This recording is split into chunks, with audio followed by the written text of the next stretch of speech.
Terra is often mischaracterized as someone that's not very smart and easily manipulated. In my opinion though, I think Terra is unfairly dogpiled in the community. Terra is blamed for a lot of things that honestly aren't really his fault at all. He is sheltered for probably as long as he can remember and is given the weight of the world in terms of expectations. He is manipulated at every turn and led astray by someone he thought he could trust for guidance. Terra's story is one of new experiences shaking a once rock-solid resolve, and a journey to understand what is true strength and how to use it to protect what matters. Welcome to the Psychology of Terra.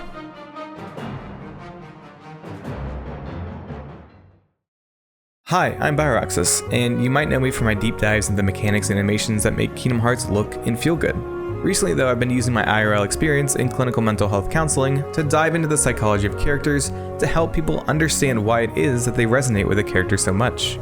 I've done a couple of these now that you might have seen before, and would love to continue to work on these kinds of videos, so if you're interested, make sure to subscribe. I also want to thank my supporters from Patreon and YouTube memberships real quickly. They make it possible to focus on these large-scale videos by helping me to pay editors and to upgrade my equipment. Thank you so much for the support. Without further ado, let's get on with the video.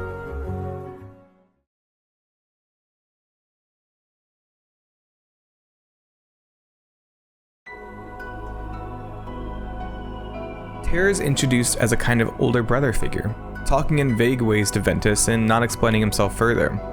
What is seen as strength is kind of an ignorant parroting. He's really just kind of saying what he's heard before and just takes it as fact. During his Mark of Mastery exam, Terra is thrown off balance, having a very close encounter with Aqua's Keyblade. This sudden loss of concentration causes the darkness within him to flare up. Something really interesting is how easily Terra was able to quell the darkness that appeared. That darkness doesn't escape Master Ericus' attention though, causing him to fail Terra. This action right here gives us a peek at how Terra grew up. A rigid focus on rules and right and wrong. It doesn't matter that Terra was able to push that darkness aside. The fact there was darkness at all caused Ericus to believe Terra was in danger, and thus why he had Aqua keep tabs on him. The dynamic between Ericus and Terra is really interesting because I think it portrays family dynamics well. At least, a toxic family dynamic. At this point in the story, Ericus' love feels conditional, and this confuses Terra. Immediately he can sense the shift from Ericus and ponders why the darkness appeared now. He even questions what the big deal is because he believes himself to be strong enough to hold it back. Right? And so this love and this guidance from Ericus that has always been there suddenly feels like it's being held back, and it scares Terra. And this fear is the hole in his defense that Xehanort worms his way into. Xehanort knows just the words to say, subtly casting doubt on Ericus and its intentions for Terra. Terra was, as far as we know, raised in an environment where things were very black and white. Light is good, darkness is bad. So I imagine the double whammy of not just struggling with darkness out of nowhere, but also being told he will not be a Keyblade master, made Terra's world suddenly very confusing.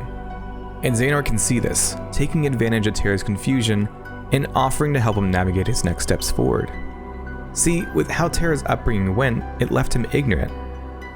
Most people know to be wary of unknown people, or learn as they grow up to be cautious of people taking advantage of them. Growing up in such an isolated environment though, Terra has no reference for good or bad, blindly looking to his elders as pure, or at least having the best of intentions for him.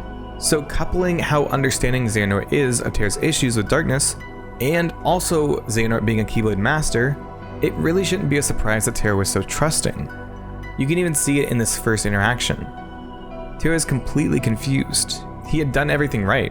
He had followed Master Ericus' teachings, so what did he fail to learn?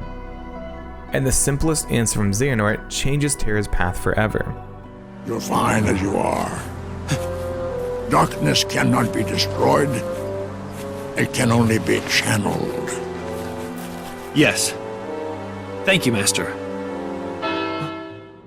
Acceptance and guidance. The things that have been hardwired into Terra to crave and seek. Acceptance and guidance were what were given to him from Ericus, what fueled his growth. And so when that essentially feels like it's cut off from Ericus, Xehanort comes in and easily picks up the reins. It's not that Terra is, not being smart in this moment. He's very naive, yes, but he's also incredibly vulnerable. What he had been training for years was suddenly pulled away from him, and he doesn't even receive any feedback besides, darkness is bad and you failed to keep that in check, so try again next time. So when another master, who Terra knows is close with Ericus, shows support and offers a way to understand what just happened, of course Terra would be eager for answers. After all, how would he know Xehanort is untrustworthy? The only baseline that he has is that Xehanort had brought Ventus to them and that Xehanort and Ericus were friends, or at least on friendly terms. So the seeds are planted. Darkness cannot be controlled, only channeled. He is given a glimpse into an alternate viewpoint, one where things are not as black and white as he had believed they were. As he is sent off to the outside world though, he is given a tug back in the other direction towards Ericus, with a brief conversation where Ericus gives him a slight amount of validation. Ericus tells Terra that he's like a son to him, and tells him not to give in to the darkness. Terra makes a very strong claim here. He promises not to fail his master again. The expectations he was setting for himself here, no matter how noble they might have been, set him up for a lot of emotional distress. The expectations we place on ourselves can be really detrimental if we aren't careful. Even despite our best intentions, what will Terra think about himself if he does indeed end up failing his master again? Will that pull him even deeper into the darkness? Terra starts off his journey already in a pretty precarious situation between two masters vying for control of him. Enchanted Dominion is the first world that Terra comes upon, and he pretty quickly stumbles onto Maleficent. Their exchange may seem a little odd because we as the player already know who Maleficent is. We are aware she's aligned with the darkness, but the only thing that Terra knows is that she is some kind of authority figure here. When Terra questions her, she immediately spins it around. So she puts that thought in his head that she is important, and then disregards the unversed. It is so interesting how Terra quickly aligns himself to Maleficent. It's a common practice actually, when someone feels out of place and wants to fit in or be acknowledged, that they subtly, or not so subtly, shift their words to be agreeing or affirming of what someone else says. In this case, Terra aligns with Maleficent, agreeing the unversed were base and weak. Maleficent sees how open Terra is to prompts, and mentions that she did see someone looking to imprison the light, fixing him on the path to find the princess of the castle. In Terra's mind, Maleficent is a person that is important here, and knows of the outside worlds. She knows more than him, and so he kind of blindly follows her. That is until she starts to talk about Keyblades and using the Hearts of Light for her own gain. This interaction as Maleficent awakens the darkness within him is a very important moment. This flashback of Terra being trained by Ericus shows that at every turn, Terra has been taught that the darkness should be something that he should get rid of, that he should push it down and try to make it disappear. The darkness within him was never accepted or processed in any way, so it is this chaotic peace in his heart that has slowly gotten louder and harder to control. Maleficent did something similar to Riku in Kingdom Hearts 1, awakening the darkness in his heart, which is how he was eventually taken over by Ansem. Terra succumbed in much the same way, the darkness in him controlling him and forcing Aurora's heart to be released to Maleficent. You can see how distressed Terra is when he awakens, being gaslit by Maleficent to believe that he had somehow wanted this to happen. Xehanort is also thrown into question in Terra's mind, and Maleficent completely drops any facade, trying to pull Terra over to her side. Of course, Terra doesn't want that and pushes back. Maleficent puts one more thought into his head. The darkness within him cannot be forced down by force or strength. Now, I want to break this apart because it is kind of messy. Terra was looking to help, but going out into the world with only a singular viewpoint led him astray because others were able to see this naivety and use him to further their own needs.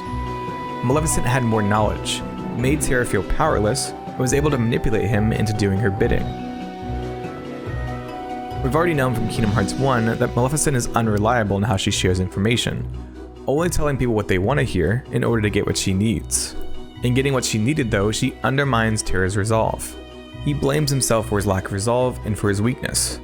Despite not even really knowing what happened, he believes it was completely his fault, that he just needs to work harder to stand up against the darkness. He also questions why Xehanort would want to imprison the light, but still chases after him, believing that there must be some reason for him to be doing that. He's not ready to believe that Xehanort is evil, and so he goes through these mental gymnastics, assuming that the Hearts of Light have some kind of answer. Again, none of this really keeps Terra out of being in the wrong, right? He was just led astray. The next world that Terra comes upon is the Dwarf Woodlands, finding a magic mirror that can answer any question. The Queen wants to use Terra to go take out Snow White, in exchange for Terra to ask the mirror of the whereabouts of Xehanort. Terra of course does not actually plan to go take care of Snow White, thinking that if she has a heart of pure light, that she may lead him to Xehanort herself, or at least give him some kind of clue. The fear flashes through his head though that she may get hurt, but he still goes to find her anyways. His need to find answers outweighs the fear that he might continue to fall to darkness. He does find her, but doesn't get any clues on Xehanort's whereabouts, returning back to the castle to talk to the mirror. We get a glimpse actually of a confident Terra here as he confronts the queen. When Terra is confident in his beliefs, he can cut through the darkness. When he can understand the world in front of him based on the morals and values that he has, it is easy for him to take action. And I think that's a nice glimpse into his character here. I think I tend to focus on more of the negative or sadder sides of these characters when I do these psychology videos, but I want to do better about emphasizing their strong qualities as well.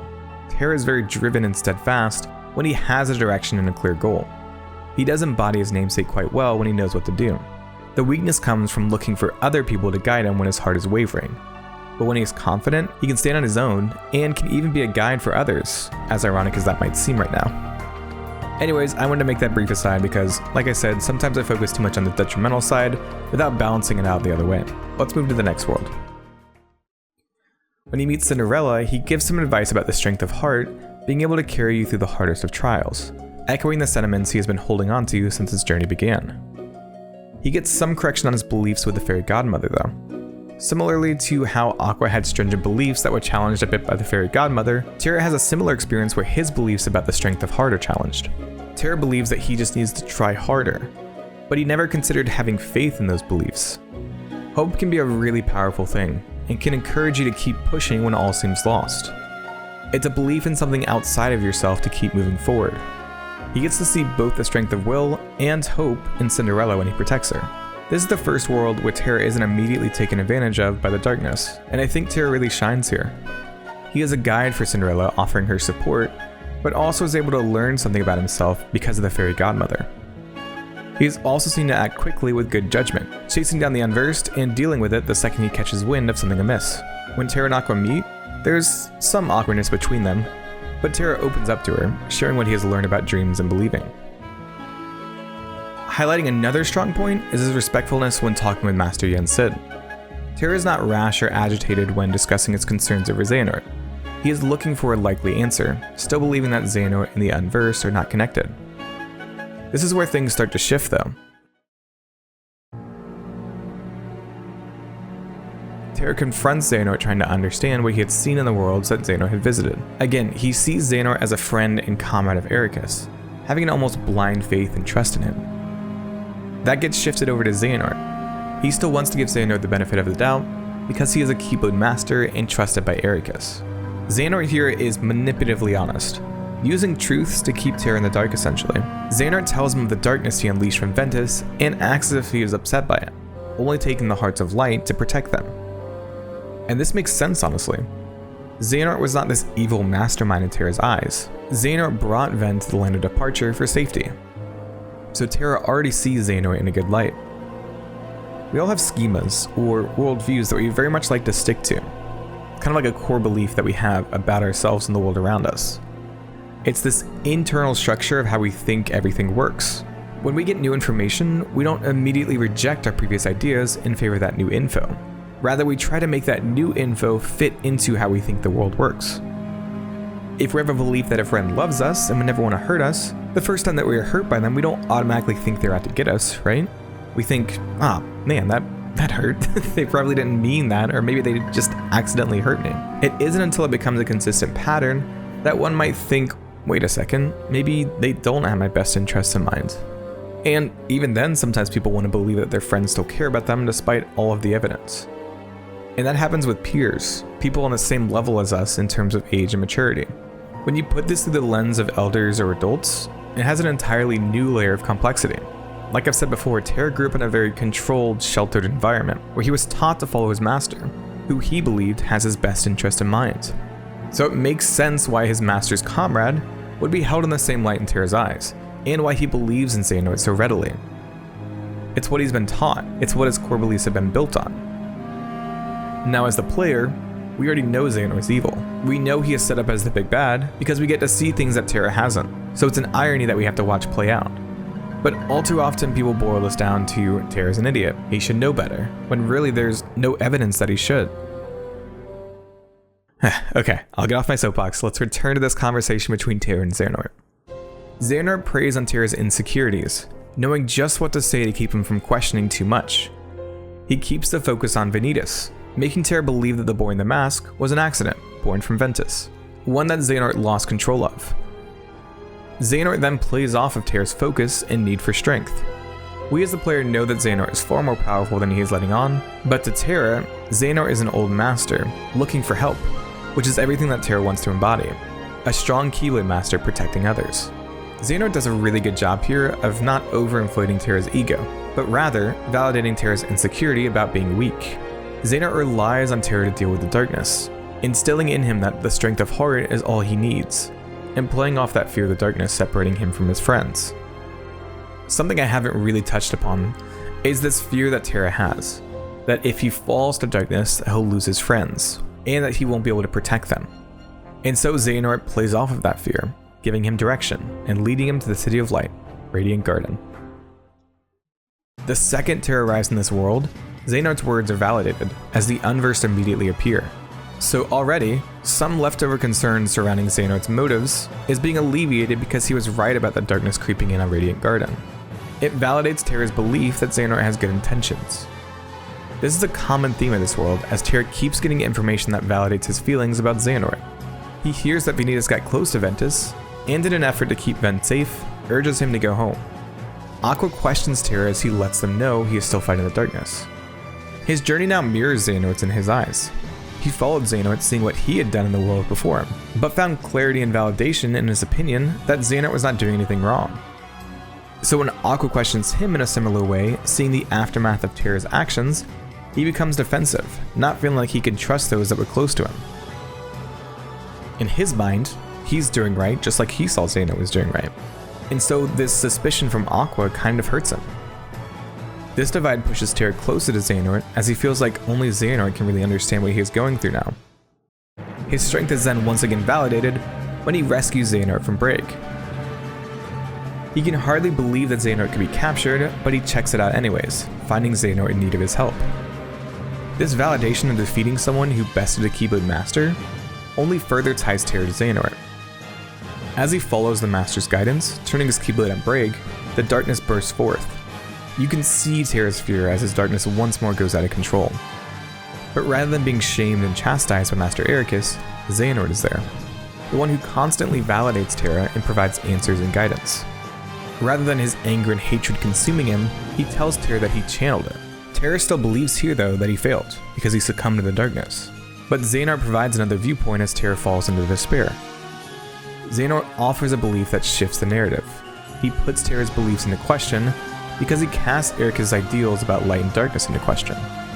By shaking the foundation on which Terra has built up his beliefs and how he believes the world works, Xehanort finds a foothold to plant himself as Terra's guide. After all, Terra didn't want to succumb to darkness, and he didn't believe he had. But according to Ericus, even a shred of darkness means that Terra failed, which Terra doesn't want to believe. Remember how before when I was talking about how eventually you get enough information that contradicts your beliefs, but sometimes you don't want to believe it? By following and listening to Xehanort's guidance, he has come to a conclusion that maybe Ericus doesn't know everything, and that light and darkness may not be absolute good and evil as he once thought. At this point, Terra is at that tipping point where his previous worldview is crumbling, and Xehanort is there to solidify his new beliefs and to be a life raft for Terra to grab onto. He tells Terra that there is danger in only being of the light or only being of the darkness, that there needs to be a balance, which, again, is kind of true. We even see this echoed in Kingdom Hearts 2 and onwards, that there should be a balance between light and darkness because they're two sides of the same coin. Xehanort is a master at using the truth though in such a way to get Terra on his side. Xehanort uses all of Terra's experiences to validate the one thing that Terra's been working towards all this time, the Mark of Mastery. See, the Mark of Mastery is not just a title that Terra wants, it's validation that he is truly strong. Xehanort recontextualizes all of Terra's experiences and gives him a new viewpoint. It validates and alleviates the turmoil that he's been going through. It also better aligns with what Terra has been seeing, and it validates his own beliefs. He still sees himself as saving the worlds, but it better aligns with what he has been seeing and hearing from Xehanort, who again he wants to believe is good. And then to seal the deal, Xehanort refers to him as Master Terra, validating Terra in his vulnerability. Things start to stabilize emotionally as he bumps into Ven, confirming that they do still indeed care for each other. Radiant Garden is such a huge shift for Terra because it is here where his beliefs about light and darkness begin to change. While he is still on the same journey, right, to save the worlds, his thoughts and beliefs have been challenged and have shifted immensely.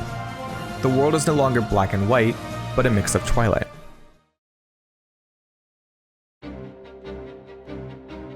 As he travels throughout the next few worlds, he begins adding to this new belief system.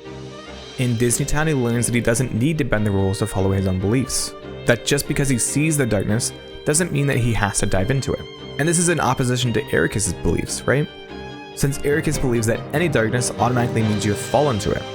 And so again, it gives that validation to Terra that he's still doing well, right? That he's still wanting to go after lights.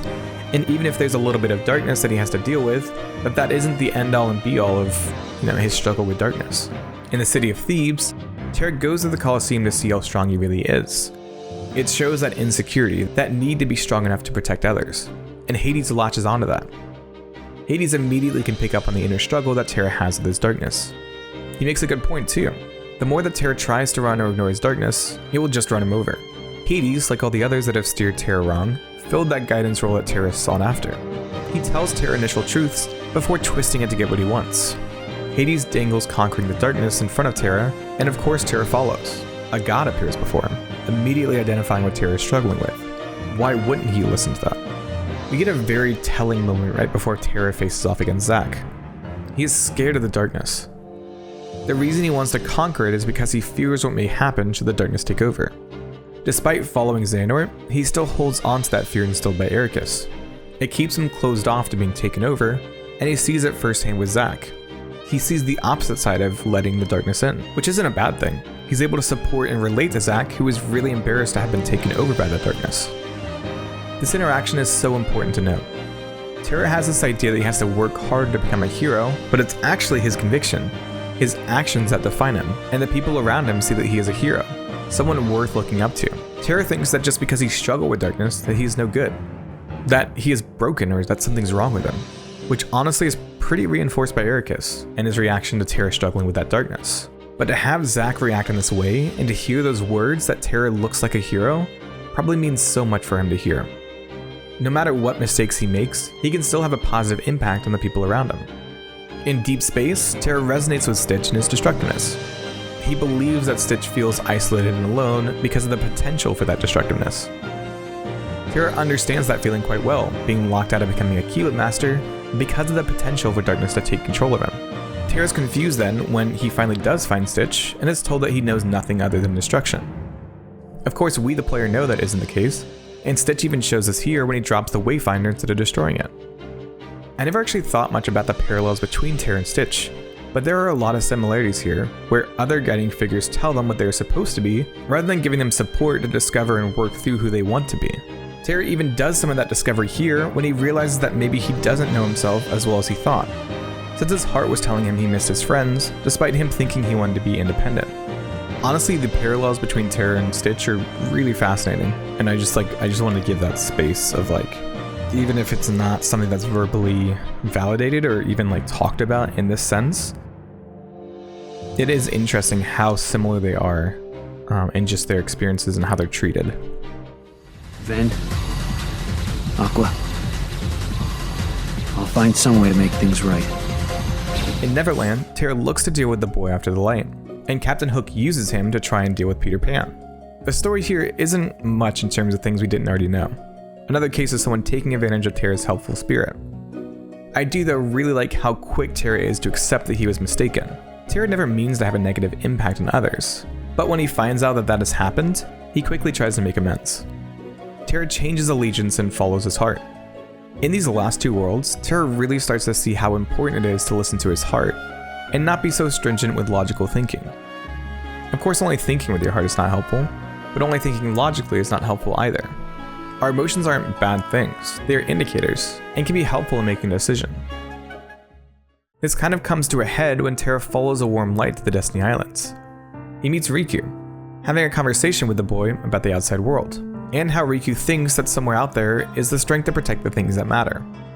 Terra follows his heart, bequeathing his Keyblade to Riku to one day give him the strength to protect what matters. It solidifies Terra's own wishes to protect his friends. I love how Terra being a guiding light for someone else, and the simplicity of the conversation that they had was a powerful moment for Terra, something that solidified some of his beliefs and thoughts. Terra is still being pulled this way and that in his own internal struggles, but I love seeing him get a brief respite here. Sadly though, this will be the last respite that he experiences for a long time, as Xehanort sets Terra on a course to confront Master Ericus. He makes it just in time to see Ericus ready his blade against Ven and attack. Through his journey, Terra learned a lot. Not just about the nuance between light and darkness, but about what was important to him. Terra finds that his friends are the most important thing to him, the thing he wants to protect the most. There's a term that I love called found family, that is all about finding those outside of your family of origin to support each other. For those of you who have a healthy family dynamic, this may seem foreign, but sometimes families can be incredibly toxic. Sometimes it's done in an abusive, targeted way, but other times it can be done in a really ignorant way. Ericus has referred to Terra like his own son, and while they are not strictly related, I think it really embodies a lot of those toxic family dynamics. Ericus constantly undermines Terra's confidence, always indicating that Terra needs to work harder, to do more, and having an expectation that Terra can't meet. Terra kind of unknowingly started shifting his priorities to his two friends, the three making a found family of sorts who deeply care for one another.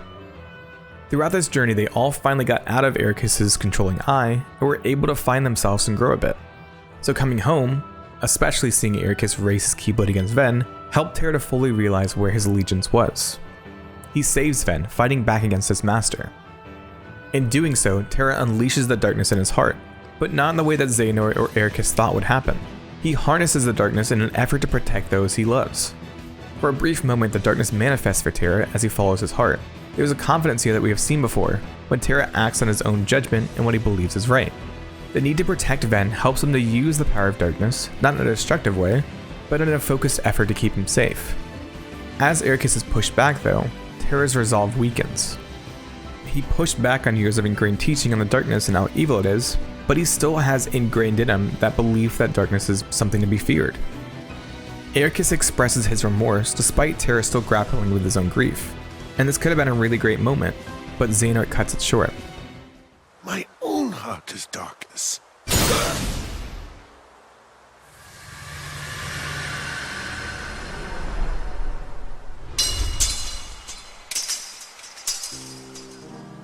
This conversation between Ericus and Terra is so important and needed to happen. It would have alleviated so many fears that Terra had. Ericus was admitting that the darkness had clouded his own judgment, that it may have been his own actions that were harmful for his pupils. He was ready to accept that he was wrong, but Xehanort takes that moment away, striking him down and chastising Terra for his weakness. Xehanort no longer needs Terra's loyalty, throwing off his fake act and destroying the land of departure. Xehanort targets Terra's friends, knowing that that will push Terra to fight back, that will be the push that Terra needs to fall to the darkness.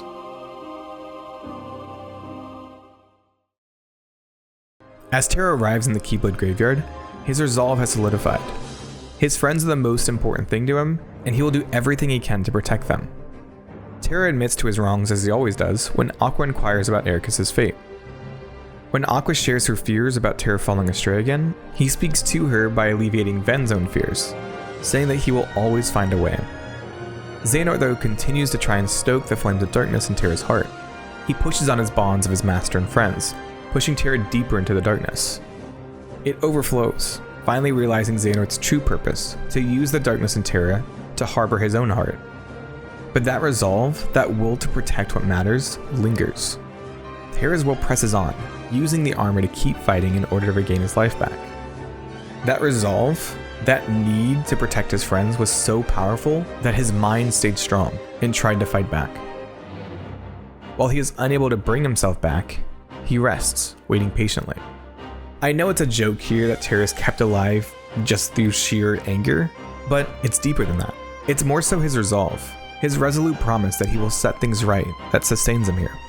Even Terra's body is not completely taken over by Xehanort. Terra waits patiently, not afraid of what the darkness holds. Despite things ending poorly, Terra finally found his way at the end. Even when he was cast out of his body, relegated to stay inside a Heartless, he tied himself to his body, becoming its guardian, waiting patiently until he could return to Aqua and Ven. Terra's development kind of ends here, though we get resolution in Kingdom Hearts 3 when he comes back, and with Ericus finally getting that talk with the Wayfinder trio. Here, he asks Terra to look after the others, finally validating Terra's strength and place, which I think is a perfect ending for Terra. A tale of confusion and looking for guidance ends with a resolute confidence and being given a role to look after his two best friends, to be the guidepost and rock for them. I wish I could talk more about Terra's struggle with darkness and his thoughts while he was captured by Xehanort, but really the ending of Birth by Sleep and the secret ending kind of shows that Terra has already found his way, has already solidified his beliefs. And that is the psychology of Terra. Terra has always been one of those characters that I didn't really pay much attention to. Even if I didn't think he deserved all the hate he got, I had never really gotten his character, if that makes sense. Lining it all up now though, I have such an appreciation for Terra. I think his story is actually really relatable for those who grew up in a sheltered or religious home. I didn't want to use that as examples throughout the video, but I found a lot of the situations and things that Terra struggled with analogous with someone that is very religious or sheltered, with very narrow viewpoints, getting out into the real world for the first time. I also really love the themes of found family in the Wayfinder trio, and I'm so happy I finally found a place to talk about it, if only briefly. I think a lot of people find comfort seeing a family like the Wayfinder trio that resonates with their own stories, and I just love that. Anyways, I hope you guys enjoyed the video. I feel kind of bad that these take so long to produce, but I want to make these right instead of having it be a straight weekly or monthly series. I hope that doesn't bother people. I don't know. I really just don't want this to become a content mill type of video series, right? I don't want to just put out a psychology video to keep on track with like a schedule. And I think the other thing is I want to have like a clear vision for these videos and have something to offer with the insight I find in the characters. And that just takes time sometimes. Personally, I have to be like in the right headspace to even kind of dive into these characters, which again takes time. Anyways, I'll stop yapping. Comment rock in some way in the comments to let me know you watched till the end. I love having little messages that I see like that pop up and I'm like, oh cool, they watched the whole video. I don't know, maybe it's silly, but I enjoy it. If you enjoyed the video, please like the video. Really helps out, and share it around. Also, if you want to become a member on YouTube or Patreon, I know I mentioned it at the beginning of the video. This helps me out so much. It helps me to pay editors, upgrade my equipment, make these videos better. So yeah, any little bit helps. I'll have people on screen that are my supporters. Thank you guys so much for the support. I genuinely really appreciate it. I feel bad because I don't get videos out like all the time now, but thank you guys for your support. I think that's enough self-promo though. Subscribe or share this video, and I will see you in the next one.